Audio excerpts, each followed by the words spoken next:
प्रसन्नता है कि एयर कनेक्टिविटी में जितनी बड़ी सफलता उत्तर प्रदेश ने प्राप्त की है।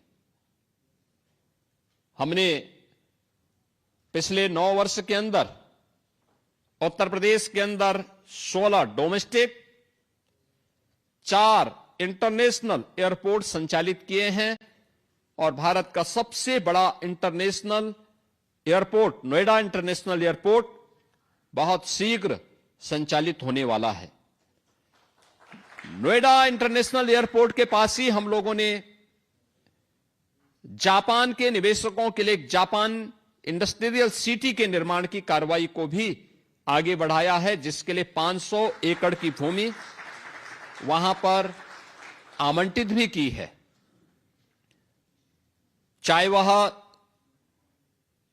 जेवर नोएडा इंटरनेशनल एयरपोर्ट हो या फिर अन्य महत्वपूर्ण एक्सप्रेस हाईवे के पास बनने वाले इंडस्ट्रियल क्लस्टर, इन सब में निवेश की अनंत संभावनाएं हैं और जापान से जुड़ी हुई तमाम कंपनियों ने उत्तर प्रदेश के अंदर अपना निवेश किया है।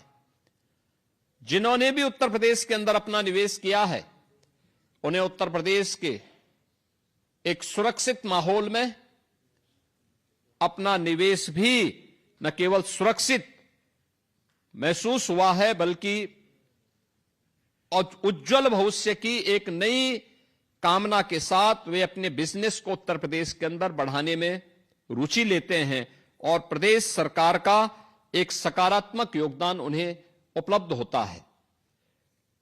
हमारे पास 34 से अधिक सेक्टोरल पॉलिसीज है और इन सेक्टोरल पॉलिसीज के माध्यम से हम उत्तर प्रदेश के अलग अलग सेक्टर में जो निवेश की अनंत संभावनाएं हैं, इन्हें आगे बढ़ाने का काम कर रहे हैं। उत्तर प्रदेश आज के दिन पे भारत के मोबाइल मैन्युफैक्चरिंग का 55% अकेले उत्तर प्रदेश मैन्युफैक्चर कर रहा है। इलेक्ट्रॉनिक कंपोनेंट का 60% मैन्युफैक्चरिंग उत्तर प्रदेश के अंदर होता है। स्वाभाविक रूप से इसके लिए लॉजिस्टिक एंड वेयर हाउसिंग की आवश्यकता है। इसके लिए भी हमारी डेडिकेटेड पॉलिसी उत्तर प्रदेश के अंदर वर्तमान में कार्य कर रही है। उत्तर प्रदेश के अंदर डाटा सेंटर क्लस्टर के निर्माण की कार्रवाई, कई प्रस्ताव हमारे पास डाटा सेंटर स्थापित करने के प्राप्त हुए हैं। सेमीकंडक्टर के क्षेत्र में आपने देखा होगा, अभी कुछ दिन पूर्व भारत के आदरणीय प्रधानमंत्री श्री नरेंद्र मोदी जी के द्वारा उत्तर प्रदेश में नोएडा इंटरनेशनल एयरपोर्ट के पास ही एक सेमीकंडक्टर यूनिट की आधारशिला रखी गई है। इन सभी सेक्टर्स में जो संभावनाएं उत्तर प्रदेश के अंदर हैं, उन संभावनाओं को आगे बढ़ाने के लिए और आप सब के सहयोग को प्राप्त करने के लिए आज हम सब यहां पर आपके सामने उपलब्ध हुए हैं। उत्तर प्रदेश में आपका निवेश इसलिए भी सुरक्षित है और आपके लिए भी सुखद अनुभूति का क्षण उपलब्ध कराता है, क्योंकि उत्तर प्रदेश में एक सुरक्षित वातावरण है,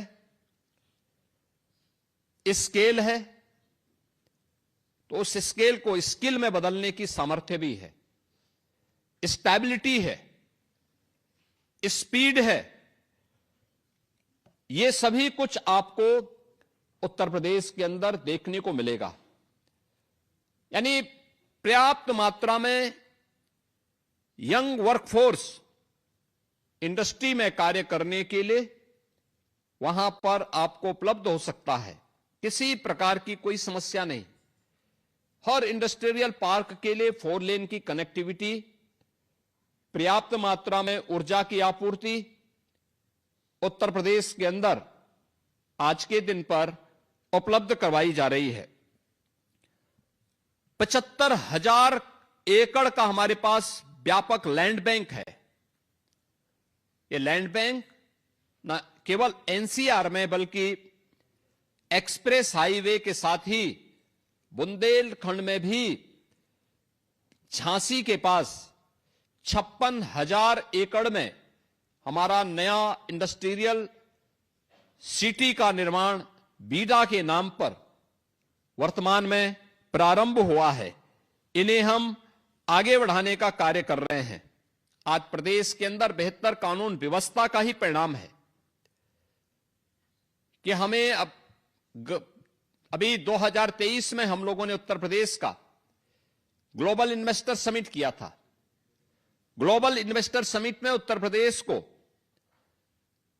देश और दुनिया से आए हुए निवेशकों के माध्यम से 40 लाख करोड़ रुपए के निवेश के प्रस्ताव प्राप्त हुए थे और 40 लाख निवेश के प्रस्तावों में से अब तक 15 लाख करोड़ रुपए के निवेश के प्रस्तावों को जमीनी धरातल पर उतारने में हमें सफलता प्राप्त हुई है। 7 लाख करोड़ के निवेश के प्रस्ताव अभी हमारे पाइपलाइन में हैं और बहुत शीघ्र जब भी हमारी ग्राउंड ब्रेकिंग होगी उस ग्राउंड ब्रेकिंग सेरेमनी में हमें 7 लाख करोड़ रुपए के नए निवेश के प्रस्तावों को भी जमीनी धरातल पर उतारने में हमें सफलता प्राप्त होगी। बड़े निवेशक के लिए एक महत्वपूर्ण केंद्र उत्तर प्रदेश इसलिए भी है क्योंकि भारत का एमएसएमई का सबसे बड़ा जो आधार है, जो सबसे बड़ा बेस है, वो यूपी के पास है। 96 लाख एमएसएमई यूनिट वर्तमान में यूपी के अंदर कार्यरत हैं, जिनमें 3 करोड़ से अधिक लोग कार्य कर रहे हैं। ये 3 करोड़ लोग उत्तर प्रदेश के अंदर शासन, उत्तर प्रदेश सरकार एमएसएमई सेक्टर को अनेक प्रकार से सुविधाएं देती है। कोई भी एमएसएमई यूनिट के लिए 1000 दिनों तक उन्हें किसी भी प्रकार की कोई भी एनओसी से मुक्त किया जाता है और वे उत्तर प्रदेश के अंदर अपना निवेश करती हैं। 1000 दिनों के अंदर वे अपनी अन्य औपचारिकताओं को पूर्ण कर लेती हैं।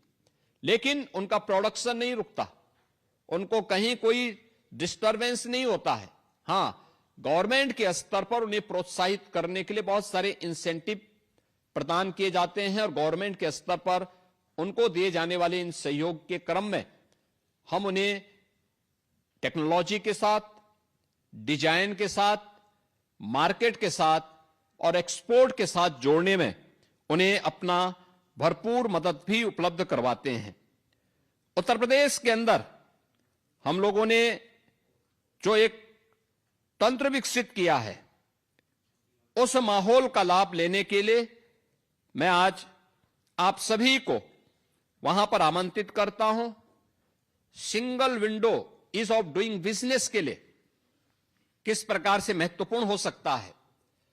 आज Uttar Pradesh ease of doing business में देश के अंदर टॉप अचीवर स्टेट के रूप में उत्तर प्रदेश ने स्थान प्राप्त किया है और उत्तर प्रदेश ने इसके लिए निवेश मित्र, निवेश सारथी, निवेश मित्र के माध्यम से हम लोगों ने कोई भी एमओयू उत्तर प्रदेश सरकार के साथ होता है, निवेश मित्र उसके माध्यम से सीएम फेलोज सारी औपचारिकताओं को पूर्ण करके निवेशक को फॉलोअप के माध्यम से सारी औपचारिकताओं को एक समय सीमा के अंदर उन्हें उपलब्ध करवाता है।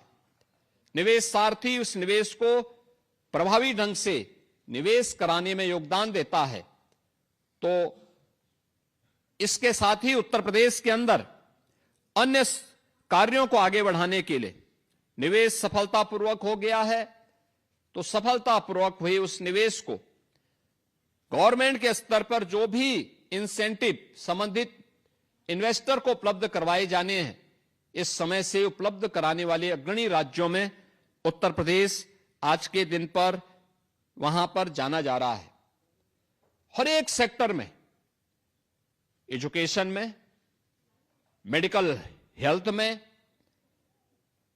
सेमीकंडक्टर क्षेत्र में, डाटा सेंटर क्लस्टर की स्थापना करने के क्षेत्र में, renewable energy and hydrogen energy के क्षेत्र में भी उत्तर प्रदेश में निवेश की अनंत संभावनाएं हैं और इन अनंत संभावनाओं को आगे बढ़ाने के लिए उत्तर प्रदेश आज जापान के आप सभी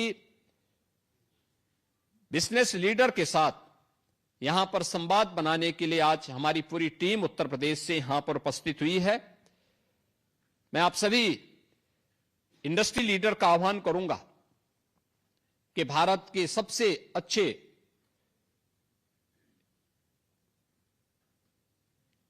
इन्वेस्टमेंट के ड्रीम डेस्टिनेशन के रूप में आज जाने जाने वाले उत्तर प्रदेश के अंदर आप लोग अपना निवेश करें। ये निवेश डीप टेक में हो सकता है, फिनटेक में हो सकता है, मेडटेक में हो सकता है, या फिर यह निवेश सर्विस सेक्टर में भी आप अनुमान कर सकते हैं। स्पिरिचुअल टूरिज्म में,